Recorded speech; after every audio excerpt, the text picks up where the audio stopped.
Hola, ¿qué tal? Buen día. En esta ocasión hablaré acerca de vectores en tres dimensiones. En particular me enfocaré en el concepto de componentes de un vector y diferentes maneras de representar al vector. Me apoyaré en el software GeoGebra para analizar estos conceptos.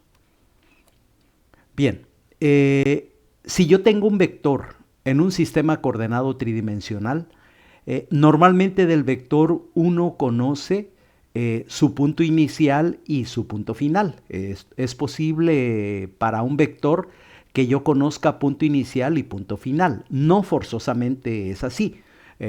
Puedo también un vector expresarlo en términos de sus componentes. Por ejemplo, este vector que tiene punto inicial menos 4, menos 6, menos 2 y punto final 4, menos 2, 4, sus componentes son 8, 4, 6.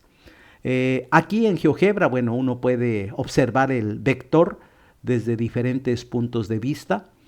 Eh, Otra cosa importante acerca de un vector es que el vector yo lo puedo considerar con punto inicial en cualquier otro punto. Por ejemplo, aquí estamos hablando exactamente del mismo vector. Este es el mismo vector U. O sea, tienen exactamente las mismas componentes. ¿Sí? Bueno, aquí le pusimos para distinguirle, le pusimos B, pero en realidad este vector tiene las mismas componentes que el vector U. ¿Sí? Eh, y cuando, de manera general, cuando tenemos un vector, lo principal de un vector son sus componentes. ¿Sí? Las componentes del vector son principalmente. Una vez que conozco las componentes del vector, el vector se puede ubicar en cualquier posición en el espacio. Bien, vamos a ver en qué consisten las componentes de un vector. Por ejemplo, en este caso, teniendo en cuenta que el punto inicial para este vector es menos a, el punto A con las coordenadas que tiene y el punto B con las coordenadas que tenemos aquí.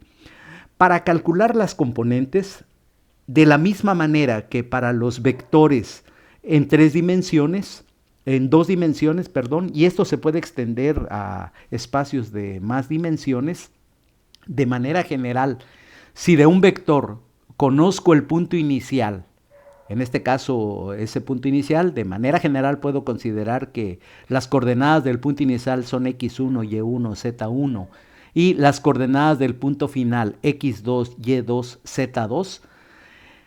La primera componente del vector, que le podemos llamar u1, suponiendo que u se llama el vector, también es posible llamarle de otra manera. Puede resultar en algunos textos común llamarle u subíndice x para la primera componente. Lo que tengo que hacer para calcular las componentes es restar las coordenadas. A las coordenadas del punto final le quitamos las coordenadas del punto inicial.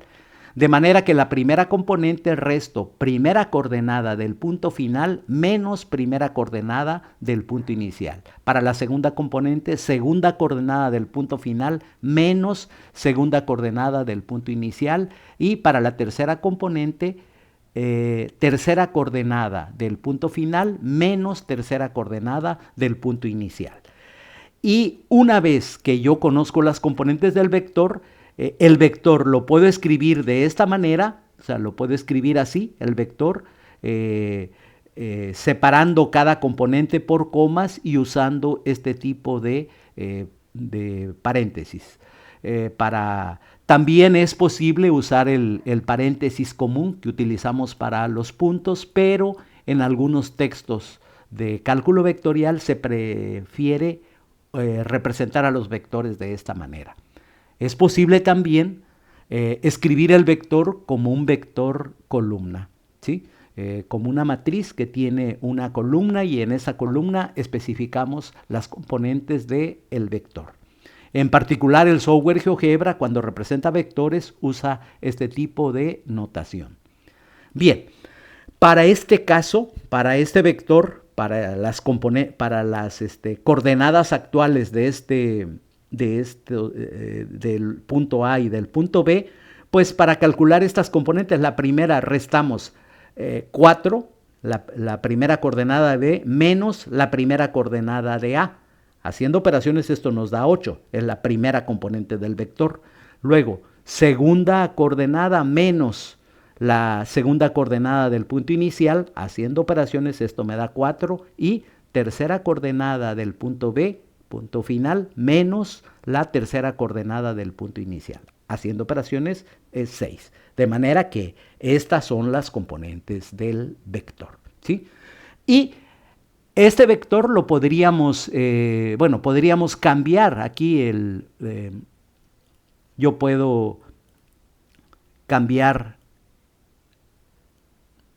por ejemplo, ahí ya cambian las componentes y puedo verificar que si hago las operaciones, la resta de las coordenadas, pues tendríamos estas componentes. Ahora, también podemos hacer una representación gráfica para estas componentes. Por ejemplo, la primera componente de este vector, la primera componente, podríamos considerar esa primera componente como la proyección. Este es el eje X, aquí tengo el eje X. Yo podría relacionada con la proyección del vector en dirección del eje X. Esta sería la primera componente. Estas 8 unidades, ¿verdad? En este caso las 3 componentes son positivas, pero las componentes pueden tomar un signo diferente, un signo negativo, por ejemplo. Aquí, esta primera componente, una manera de interpretarlo sería, si yo quiero partir del punto inicial del vector hacia el punto final, la primera componente me diría, hay que moverse, para llegar al punto final, hay que moverse en la dirección positiva del eje X, moviéndose horizontalmente en la dirección positiva del eje X, 8 unidades.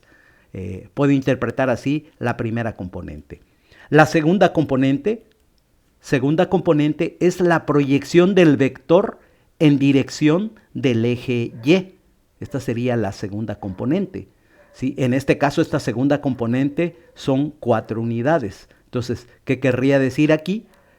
Para este caso, el objetivo es llegar al punto B. Entonces, me muevo horizontalmente 8 unidades en dirección positiva del eje X.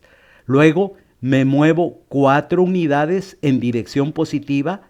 A partir de aquí, después de que me moví 8 unidades partiendo de A, nos movemos 4 unidades en la dirección positiva del eje Y. Y la tercera componente del vector es para poder llegar al punto B.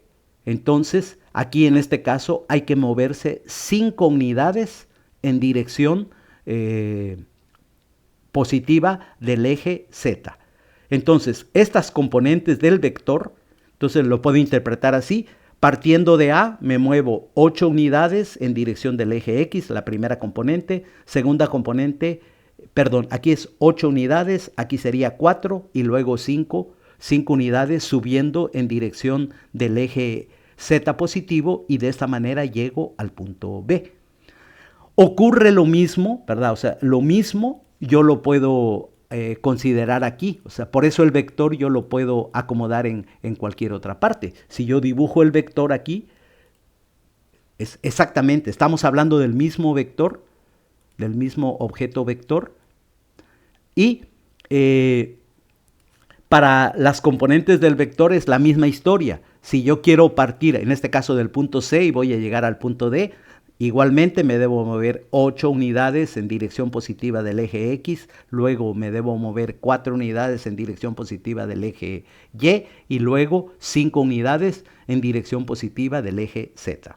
A veces aquí pareciera que no corresponden las unidades, porque si observamos aquí en el eje X, la longitud de una unidad, por la perspectiva que tenemos, pareciera menor que la longitud de las unidades aquí, ¿verdad? Pero si uno mueve, uno puede hacer aquí movimientos y puede uno observar que es correcto. La interpretación que estamos haciendo es correcta. Y las componentes de un vector pueden ser negativas también. O sea, puede darse el caso de que las componentes sean negativas. O sea, puede ocurrir que sí, podría suceder algo como esto. Tener componentes negativas. Cuando aquí, bueno, no son números enteros, puede ser un poco más complicado atinarle aquí a los números enteros. Coordenadas enteras es un poco más sencillo de explicar usando coordenadas enteras. Aquí ya llegué, pero es difícil.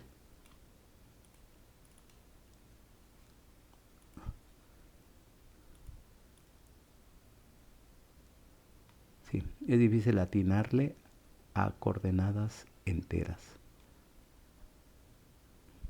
Bueno, pero de todos modos, la idea, aquí por ejemplo tenemos, bueno, estas serían las componentes del vector.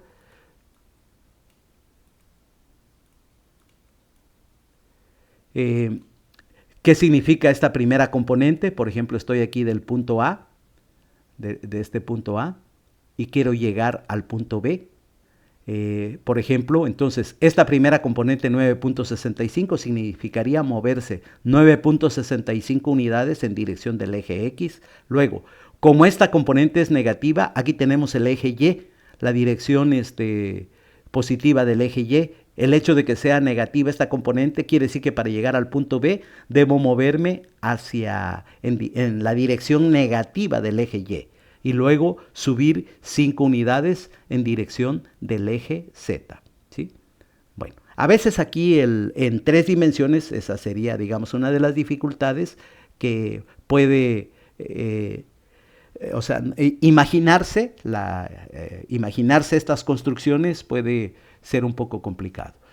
Si el punto lo considero aquí con el vector, perdón, lo considero con punto inicial en C, exactamente lo mismo. Para llegar al punto final del vector es moverse aquí en dirección, la primera componente es positiva, moverse en la dirección positiva del eje X, luego esto es negativo, en la dirección negativa del eje Y, y luego Z, 5 unidades, subir 5 unidades para llegar al punto final del vector. Bueno, puede ocurrir todas las posibilidades con las, por ejemplo aquí, aquí fue un poco más fácil, ya llegué a coordenadas enteras. Entonces, en este caso, la primera componente del vector en dirección del eje X, la primera componente es positiva, ¿sí? La primera componente en dirección del eje X, puedo ver aquí, es positiva. Significa que para ir del punto inicial del vector hacia el punto final, haciendo movimientos paralelos a los ejes, en dirección positiva del eje X me muevo 2 unidades, luego 3 unidades en dirección negativa del eje Y luego 5 unidades en la dirección positiva del eje Z. ¿Sí? Esta es la idea de las componentes de un vector. Bien, es posible también expresar un vector en términos de los vectores unitarios I, J y K.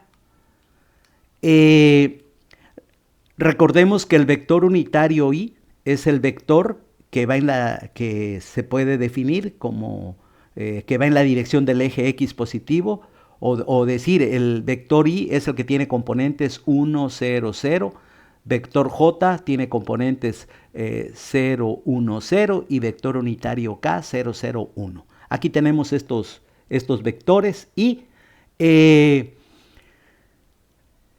podemos ver que si yo multiplico la primera componente, 2, primera componente por I, me generaría un vector en la dirección del eje X, sobre el eje X, 2i, pero ese mismo vector lo puedo poner con punto inicial A. Entonces, este vector que resulta de multiplicar i por 2, lo pongo con punto inicial en A y me genera el vector 2i. Va en la dirección positiva del eje X. Luego, multiplicamos el vector unitario j por la segunda componente, me quedaría menos 3j. El vector 3j lo pongo aquí con punto inicial en el punto final de este primer vector, 2i, y podemos ver que me señala este vector que es paralelo al eje y. Y luego multiplicar el vector unitario k por 5, encontramos este vector que es paralelo al eje z. Podemos ver que el vector u es el resultado de sumar este vector en dirección del eje x más este otro vector que es paralelo al eje y este otro que es paralelo al eje z. De manera que el vector, este mismo vector, lo puedo escribir en términos de sus componentes como 2 menos 3, 5, o bien lo puedo escribir como combinación lineal de i, j y k. Sería 2i menos 3j más 5k. ¿Sí? Y esto, si yo cambio las coordenadas de este punto, bueno, pues van a cambiar las componentes y la representación pues, del vector puede cambiar, ¿sí? Entonces, bueno, aquí tenemos el vector expresado en términos de sus componentes o bien expresado como combinación lineal de los vectores i, j y k. Entonces, estas son las posibilidades para